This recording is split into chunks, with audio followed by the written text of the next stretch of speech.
1 Samuel, capítulo 7, versículo 9, por favor. Somente o versículo 9. Nós já lemos o capítulo 7 inteiro na semana passada. Vamos continuar meditando neste texto. Leia, por favor, comigo o versículo 9. Você pode ler junto comigo? Juntos, agora.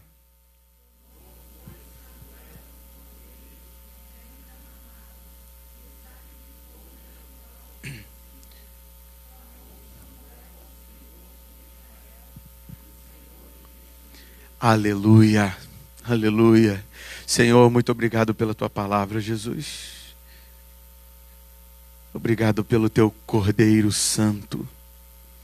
Obrigado pelo Cordeiro de Deus que desceu de sua glória. Obrigado pelo Santo Cordeiro que reatou a ligação entre nós e o Pai Celestial. Obrigado pelo Príncipe da Paz. Obrigado pelo embaixador do reino de Deus, que é Jesus, o Cordeiro de Deus que tira o pecado do mundo. Bendito seja aquele que restaurou a comunicação entre os céus e a terra. Muito obrigado, Jesus, pela tua obra magnífica, incomparável. Obrigado pela aliança firmada no Calvário, eterna, infinita, inquebrável. Muito obrigado, Jesus. Te louvamos no nome de Jesus. Amém. Amém. Pode tomar seu lugar, querido.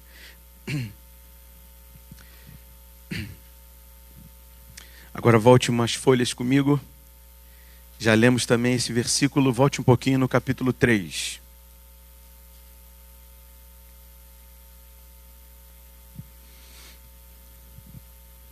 Capítulo 3, Samuel mesmo. Versículo 1. O jovem Samuel servia ao Senhor perante Eli. Naqueles dias a palavra do Senhor era muito rara e as visões não eram frequentes. Em meio ao tempo onde a palavra do Senhor era raríssima e as visões não eram tão frequentes, Deus voltou a falar com o seu povo. Deus voltou a responder o seu povo. E no capítulo 7, logo após este sacrifício do Cordeiro, Deus volta a responder e a falar com o seu povo. Deus está restaurando a comunicação, restaurando a sua palavra novamente com o seu povo. Isso é maravilhoso. E nós estamos meditando neste assunto, batismo com fogo. Tempos difíceis, provação, refinamento, depuração. Estamos tratando deste assunto. E nós agora estamos traçando um paralelo entre Saul e Samuel. Esses dois homens que tiveram padrões completamente diferentes. Padrões completamente diferentes dentro da mesma circunstância, os dois agiram de forma completamente diferente. Lá em Samuel, capítulo 7, 1 Samuel capítulo 7, Samuel está cercado pelo povo inimigo. Os filisteus estão o cercando. Veja mais uma vez comigo. Estou fazendo só uma retrospectiva aqui. Veja o que está escrito aqui no versículo 8. Então disseram os filhos de Israel a Samuel: não cesses de clamar por nós para que nos livre, clamar ao Senhor nosso Deus, né? Por nós, para que nos livre da mão dos filisteus. E no versículo anterior está escrito assim: versículo 7, quando pois os filisteus ouviram que os filhos de Israel estavam congregados em Mispa, subiram os príncipes dos filisteus contra Israel, o que ouvindo os filhos de Israel tiveram medo dos filisteus. Só que essa circunstância aqui, esse momento aqui que Samuel está enfrentando é muito mais complicado do que o momento que Saul está enfrentando. O momento que Saul está enfrentando lá no capítulo 28, quando ele vai consultar aquela feiticeira, aquela médium, aquela prognosticadora, e era definitivamente proibido se fazer isso da parte de Deus, pela palavra do próprio Deus, era abominação se fazer consulta a mortos através de pessoas que falavam com mortos, até porque isso era impossível. Não se havia essa comunicação entre um vivo e um morto. O que se ouvia eram espíritos malignos. Qualquer prognosticador que dissesse alguma coisa alegando que estava falando com um morto, estava falando de um espírito maligno, estava falando da parte de um espírito enganador. E eu quero ainda dar mais um detalhe, um pontinho aí, que é bastante importante também. Mas, voltando aqui, a situação aqui em Samuel é muito diferente.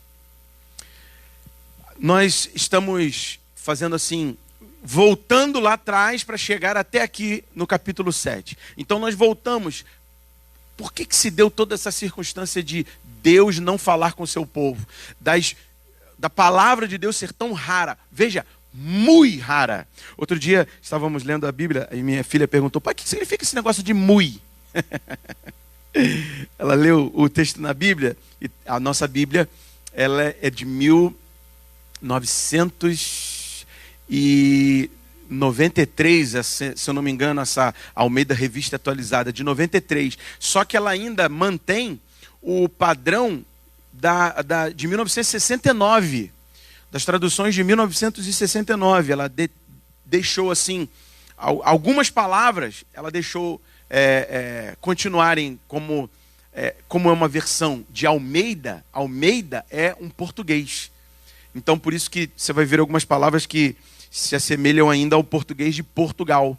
O português de Portugal eles ainda falam muito, até hoje em algumas localidades. Então, muito significa muito.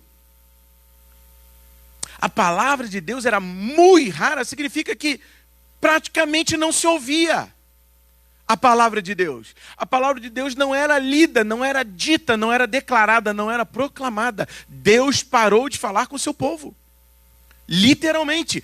E isso acontece desde o período dos juízes. Em Juízes, o povo começou a se conformar com as suas circunstâncias e começou a copiar os cananeus. Então o livro de Juízes é marcado por uma palavra. Nós lemos.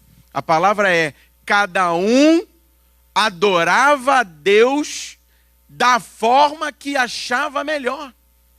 Cada um servia a Deus da maneira que mais lhe parecia reta. Cada um fazia o que achava melhor. Isso é a situação em Juízes. Depois de Moisés, vem Josué. Josué faz aquela declaração. Aliás, essa declaração, nós sempre proclamamos ela, nós sempre falamos ela. Ela é cantada, mas essa declaração, ela tem dois pesos. Definitivamente ela tem dois pesos. A declaração de Josué para o povo de Deus olha como é que você sabe falar isso livremente. Eu e minha casa. Essa é a declaração de Josué. E a gente canta essa declaração, e essa declaração está absolutamente certa, só que dentro do contexto ela é uma declaração de juízo. E é uma declaração que faz com que o povo receba uma responsabilidade que de repente deveria ainda continuar sobre Josué, ou ele mesmo deveria ter escalado alguns homens, levantado homens que fossem enfaticamente homens idôneos para continuarem a pregar a palavra, para continuarem a levar a palavra. Josué, quando diz isso, eu e minha casa serviremos ao Senhor, na sequência ele está dizendo assim, vocês eu não sei, mas eu e minha casa serviremos ao Senhor. Vocês, não sei o que vocês vão fazer. Só que Josué é sucessor de Moisés. Josué é o representante de Deus para aquele povo. Então, ao invés dele dizer simplesmente eu e minha casa serviremos ao Senhor, ele deveria dizer, e as vossas casas também terão que servir ao Senhor. Por isso levantarei homens assim, assim, assim. Ele deveria ter feito uma sucessão. Assim como ele foi sucessor de Moisés, ele deveria ter levantado sucessores. No mínimo, ou um homem, ou no mínimo outros homens, chefes, tinham os príncipes, mas ele deveria ter sido mais enfático com isso. Isso não que tenha sido um erro, mas vamos dizer que tenha sido digamos, uma falta de zelo, uma falta de capricho, digamos assim. E as coisas de Deus têm que ser feitas de forma excelente. Excelente. Não se conforme com as coisas de Deus sendo feitas de qualquer maneira. Eu tenho asco com isso. Eu tenho asco com isso. Porque eu aprendi desde Marechal Hermes. E eu não aprendi de forma teórica. Aprendi vendo. Aprendi vendo uma igrejinha desse tamanho se tornando uma igreja linda. Linda. Foi isso que eu aprendi. E eu aprendi com meu pai. Aprendi com os homens, aqueles servos que falaram, nós não podemos continuar aqui. Temos que progredir. Temos que avançar. Precisamos erguer, precisamos levantar a igreja, precisamos de um local maior, precisamos de um terreno, e depois precisamos de uma telha, depois precisamos agora fazer outras coisas, precisamos levantar um prédio. Meu Deus, aquele prédio lá de Marechal é imenso. E depois do prédio, temos que comprar o terreno de trás. E o negócio, quase que a igreja de Marechal comprou o quarteirão, o quarteirão inteiro lá. Então, isso na verdade, as consequências culminarem até aqui, 1 Samuel capítulo 3, quando Deus parou de falar com o seu povo, é porque faltou um pouco de zelo, de excelência, de algo feito com mais empenho. Com mais empenho. Então essa palavra é uma palavra muito boa. Não estou querendo desconstruir essa palavra para você, não. Eu e minha casa serviremos ao Senhor. Ponto final. Só que na sequência, ele deixou por conta do povo. Tinham que ser levantados líderes. Tinham que ser levantados chefes de família fortes. Tinham que ser levantados homens sérios, idôneos. E basta você ver o que aconteceu depois. Livro de Juízes. Desgraceira. Desgraceira. Na sequência da vida de Josué, quando ele morre, aí que a coisa desanda mesmo. Aí que a coisa desanda. Você pode perceber, muitas vezes, as organizações que têm nomes muito proeminentes, que têm vultos, assim, homens que são muito reconhecidos, quando esses homens morrem, geralmente, quase que sempre, se eles não levantam sucessores, essa organização morre junto com os seus criadores. Geralmente. É isso que acontece. Isso não pode acontecer no reino de Deus. Aliás, isso jamais acontecerá. Jamais acontecerá. Mas é necessário que nós não nos acomodemos. Não nos conformemos. É necessário fazer algo com excelência. É necessário ser zeloso, que o fogo de depuração nos torne zelosos. Que o batismo com fogo nos torne ainda mais depurados. É isso que Deus quer de nós. Mais empenho, mais zelo, para não acontecer o que aconteceu em Juízes. Juízes é uma desgraça. E quem é Samuel? O último dos juízes. Em Samuel é quando Deus vai voltar a falar com o seu povo, voltar a declarar a sua vontade. Você vê que lá no capítulo 3, veja qual é o título lá do capítulo 3. Qual é o título lá? Qual é o título do capítulo 3? Leia para mim, por favor. Deus fala com Samuel numa visão. Meus irmãos, a partir dali, em toda aquela desgraça que acontece em Juízes. Juízes é uma desgraça atrás da outra. São homens que, até mesmo os próprios juízes, os próprios homens que Deus levanta para julgar o seu povo e para também trazer punição para as nações pagãs, até mesmo os homens caem. Nós lemos aqui na terça-feira a respeito de Sansão. Até mesmo os próprios juízes caem. E você vê ali o final do livro de Juízes, que é considerado, nós já meditamos lá, é considerado uma espécie de apêndice do livro, do capítulo 17 ao capítulo 21, é só derrota. São tragédias em cima de tragédias. É o povo de Deus cheio de ídolos do lar. É o povo de Deus cheio de imagem de escultura. O povo adora a Deus e adora os Baalins. Adora a Deus e adora os Astarotes. E assim o povo ia e achava que estava tudo bem. Achavam que estava tudo bem. Perderam o fervor, perderam a santidade, perderam o zelo, perderam a excelência, perderam a voz de Deus. Quem é Saul? Saul é o homem que vai logo na continuidade de Juízes. Saul é um homem que não tem o costume de ouvir a voz de Deus, como era muito rara. Saul, apesar de ser do povo de Deus e ser temente a Deus, vem da linhagem, digamos, da geração dos juízes. Então é uma geração muito ainda apegada a cultos pagãos, muito ainda apegada à promiscuidade sexual. Haja vista os filhos do sacerdote Eli. Os filhos do sacerdote Eli cultuam a Deus ainda como os juízes. Cultuam da maneira que querem. Ainda vem aquela herança maldita. Isso aí é um filme, né? Aquela herança maldita dos juízes ainda acometeu até os filhos do sacerdote Eli. E por isso, vendo que eram reprovados, Deus levanta Samuel. E nós falamos, Samuel veio a partir da angústia de uma mulher estéril. Isso é tremendo. A partir da angústia de uma mulher estéril que entra em fervente oração.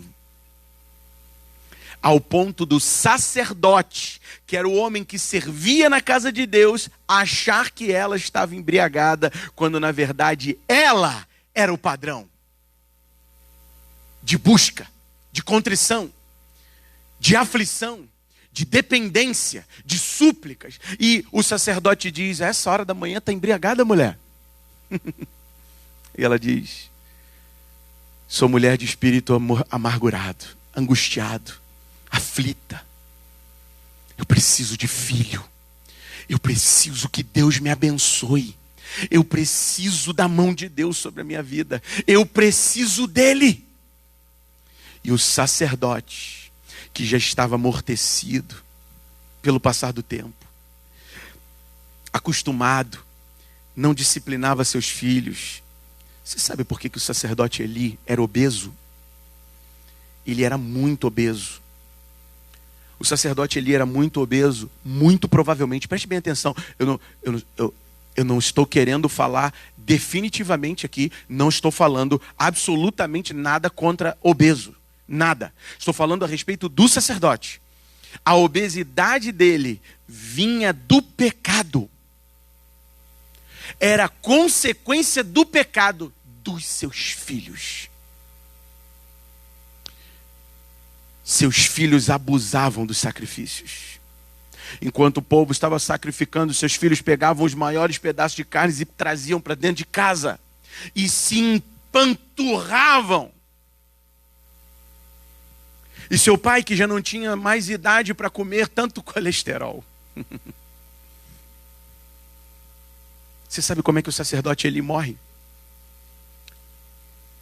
O sacerdote Eli morre com cegueira e com o pescoço quebrado. E o pescoço dele foi quebrado por causa da sua sobrecarga, seu sobrepeso. Causado pelo pecado. Meus irmãos, vocês estão entendendo o que eu estou falando, né? Eu não estou falando que ninguém aqui que está com sobrepeso, até porque eu estou com sobrepeso, tá? Fica tranquilo. Aliás, eu estou com bastante sobrepeso, porque para minha altura eu deveria ter 73 quilos. Eu vou ter que falar, porque senão pode parecer que eu estou julgando alguém aqui. Não estou julgando, estou falando a respeito da questão bíblica. Estou dentro do contexto bíblico. Não estou falando de ninguém hoje. Eu estou em sobrepeso, eu devia estar com aproximadamente 70 quilos. Eu estou com quase 100. Está bastante sobrecarregado, meu joelho. Eu sei porque o joelho de vez em quando fala assim, ó, ai! Sabe? Quando o joelho faz, ai! Ele está dizendo assim para você, ó, olha, tem muito aí, hein? Em cima. Tem muito aí em cima. Está me dando dor. Joelho dói para isso. Qualquer coisa na nossa vida dói para a gente lembrar que ela existe. Nossa cabeça dói por quê? Para a gente lembrar que a gente tem uma massa cefálica, para a gente lembrar, eu gostei muito dessa palavra. Um homem falou que às vezes a nossa cabeça dói, porque é Deus querendo lembrar para a gente que a gente precisa tirar um pouco a coroa e entregar para Ele. Gostei disso.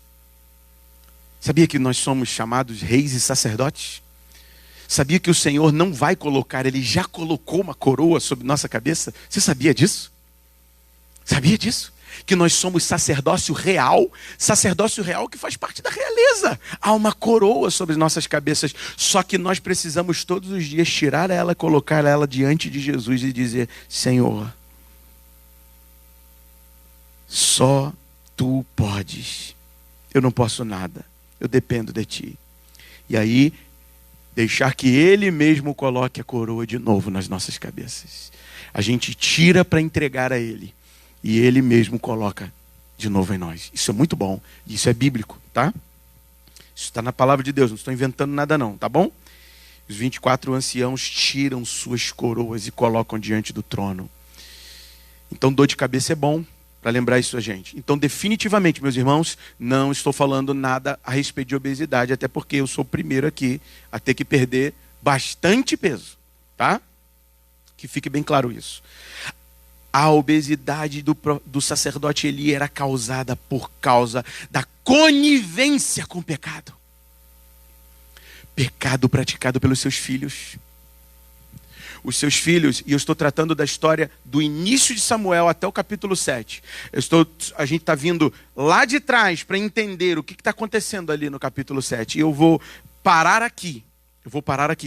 Mas eu quero te explicar por que a circunstância difícil ao redor de Samuel era muito mais complicada do que ao redor de Saul, lá no capítulo 28, quando os inimigos também estão o cercando. Samuel não tem guerreiros a seu favor. Eu vou encerrar falando isso. Samuel não tem guerreiros ao seu favor. Todos os guerreiros foram mortos em combate. Se você vier na sequência do capítulo 1 até o capítulo 6, você vai verificar que aqueles mesmos homens, filhos do sacerdote Eli, achavam que a arca de Deus poderia ser levada para qualquer lugar. Achavam que a arca, ou seja, colocavam sua fé num elemento físico. A arca era símbolo da presença de Deus, mas ela deveria ter um local onde deveria permanecer, porque assim Deus estabeleceu. Mas quando Deus estava no combate, a arca não precisava ir ao combate. Bastava que tivesse no meio do povo homens fiéis. Só que como Rofini e Finéias, filhos do sacerdote Eli, não eram fiéis, eles precisavam criar uma nova forma de combater. E levaram a arca. A arca é roubada, a guerra é perdida, Rofini e Finéias são mortos, há uma perda avassaladora do exército do povo de Deus, e lá na cidade ficaram as mulheres com crianças e o profeta Samuel. Mulheres e crianças entram em combate.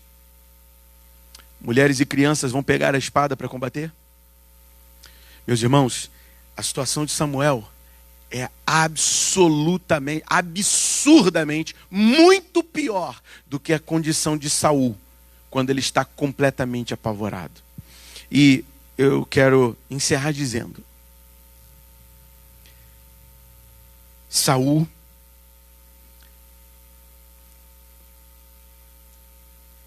foi reprovado no meio da prova. Quando sua fé estava sendo testada, quando ele estava sendo provado, ele não foi aprovado. Eu queria te perguntar isso. Quais são os limites da tua fé? Até onde a corda da tua fé se estica? Porque no meio de uma opressão, Saul, que ainda tinha um exército com ele, ficou tão apavorado que foi consultar uma feiticeira. O profeta Samuel, numa circunstância muito pior que a de Saul, porque ele estava dentro da cidade, só com mulheres e crianças, porque todo o exército do povo de Deus foi dizimado, e o exército inimigo está chegando para destruí-los. Mulheres, crianças e o profeta. Não tem guerreiros, não tem exército, não tem ninguém que lute, não tem nenhuma espada que possa ser levantada. Por isso o povo tem medo. Samuel teve medo? Não há nenhuma demonstração de medo aqui. Muito pelo contrário. Samuel continuou adorando a Deus no meio da sua maior prova. Saul preferiu consultar a feiticeira. Se Deus provar a tua fé, até onde você vai?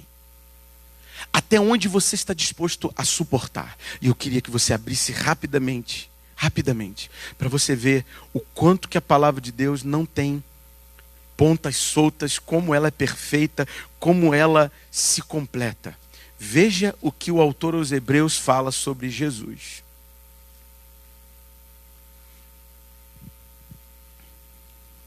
Veja o versículo 7 do capítulo 5 de Hebreus. Hebreus 5, 7 foi o versículo que está na chamada para o culto de hoje. Veja comigo, por favor.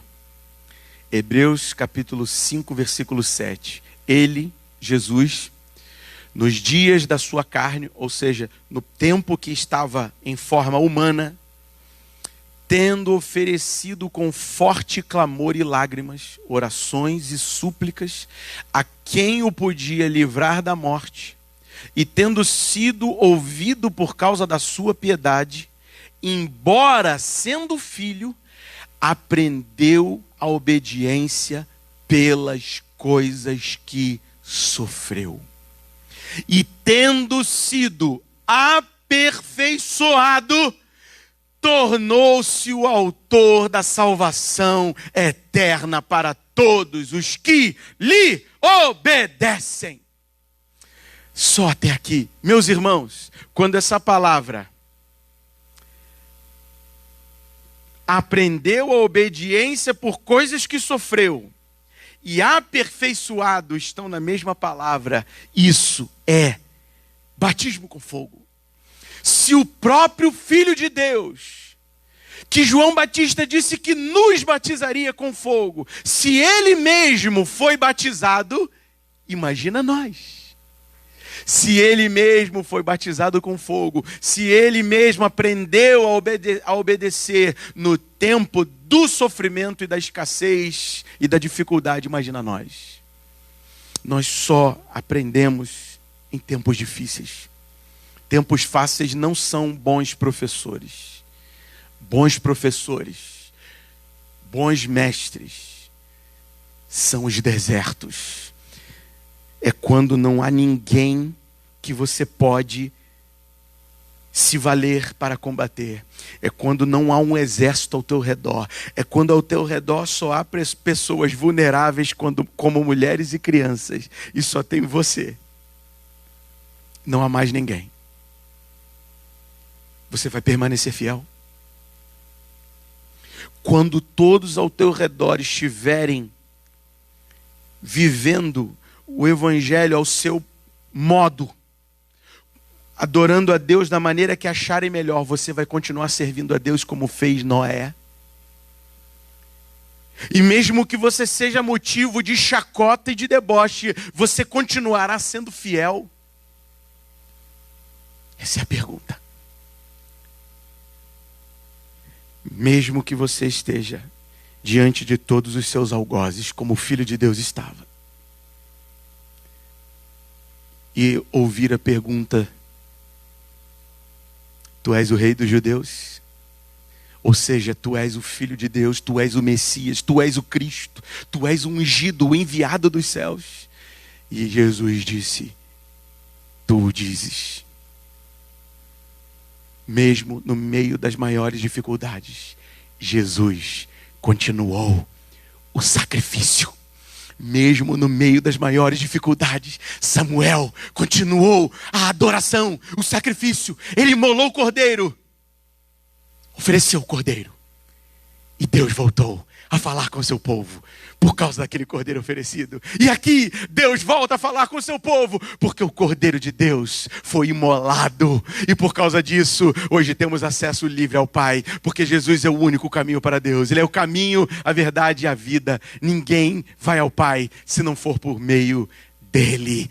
Corramos para ele agora, porque só ele é o nosso acesso.